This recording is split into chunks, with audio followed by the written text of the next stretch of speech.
Welcome to another video. We're doing something a bit different this afternoon. We're going to be doing a cast net tutorial.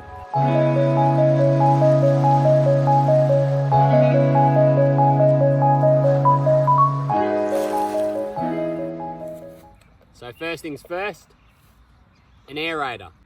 This just helps keep your bait alive. We've got a Frabil aerator, just takes 2 D-size batteries, really good. You get about 48 hours out of them. Next, a good bucket. I got this thing from Bunnings. I think, how many litres does it take? 35 litres, so that's really good. You don't find many buckets that are that big. Yeah, a good big bucket, something that's easy to hold, easy to carry around, essential.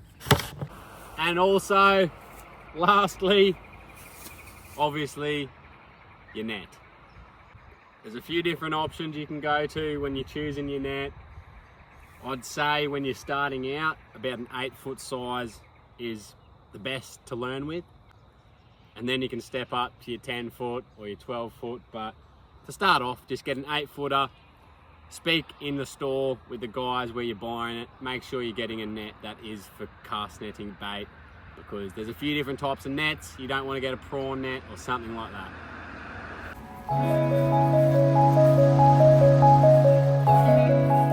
So a quick little tip, net preparation. Always stand back from the bank when you're preparing your net. There's going to be mullet. They'll sit on the edges. And if you're going and prepping your net over at the edge of the water, you're going to scare the mullet before you can even get a cast on. So stand a good distance back, prepare your net, and then you can cast on top of the mullet before you spook them. All right. So here we have a big net, 10-footer. First thing I like to do is spread the net as wide as you can. Make sure there's no tangles anywhere in the bottom of your net. Doing what I'm doing now is a bit extreme. Usually you'll just be able to open it like that, visually see that there's no tangles, and then we can begin our preparation. So to begin, we go double wrap with the loop up the top to ensure we don't cast our net away. It's going to be stuck to our wrist. Happy days. Now, we begin our wraps. So this is just to hold the net comfortably. Very simple, very simple. 1 loop, 2 loops, 3 loops, 4 loops.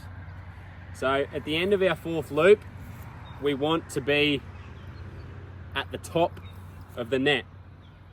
If you're not at the top of your net on your 4th loop, just adjust how wide your loops are. So when you finish your 4th loop, you want to be at the top of your net like this.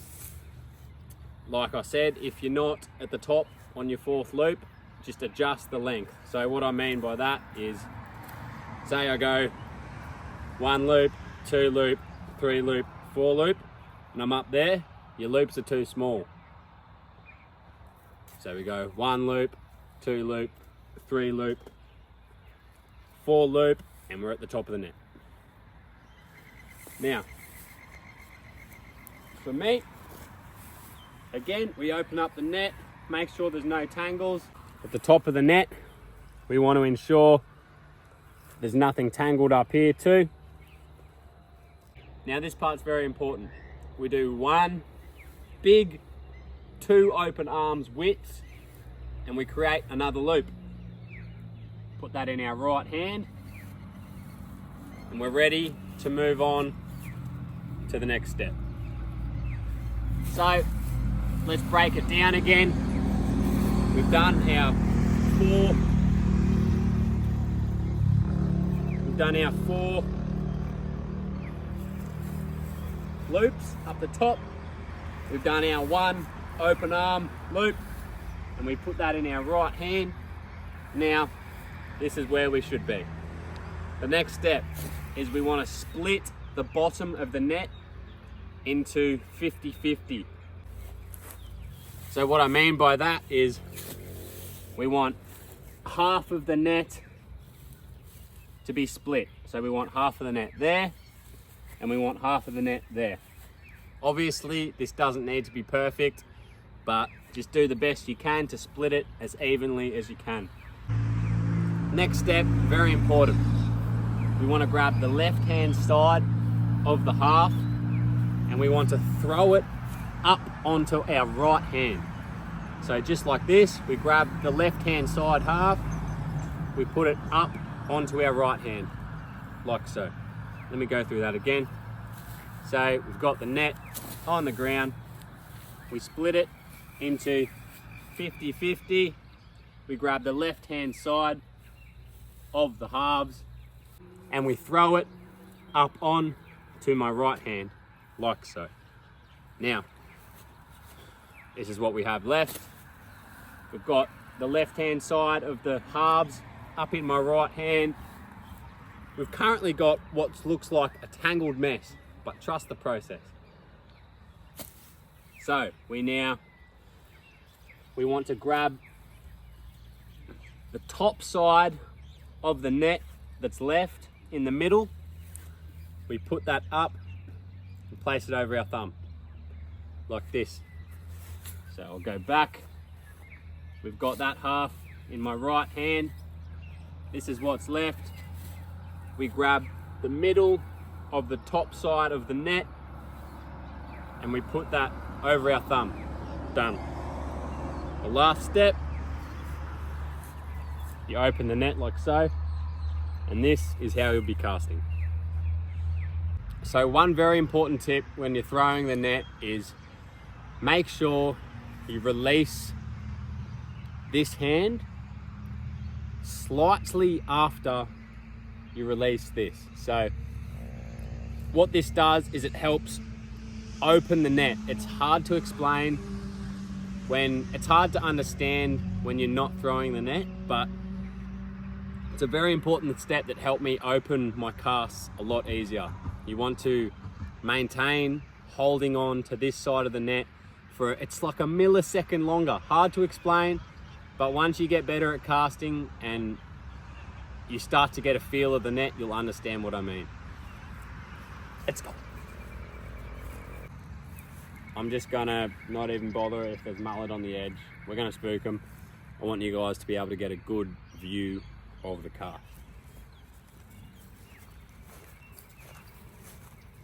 So now all we're doing, we've got our thumb in the middle there, we've got our hand on the open side.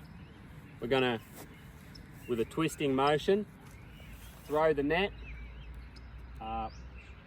We release this hand, and then we hold on for a second longer with this and then release. And that's the cast. Like so. I might be a bit rusty, but give it a crack. Like that. Didn't open as good as it could have, but you get the gist of it. We then just let it sink, and then as we retrieve, we do our 4 loops. So there's 1, 2 loops, 3 loops, 4 loops, and when you retrieve like that, you're ready to start preparing your net again.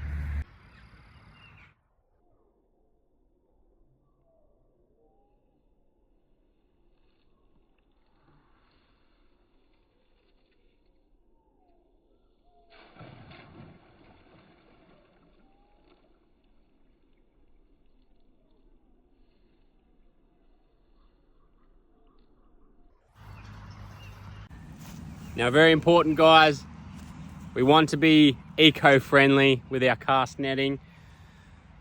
You get a lot of bycatch, a lot of fish you don't want. Make sure you're taking the fish out of the net and releasing them, no matter what the size of the fish. Whee!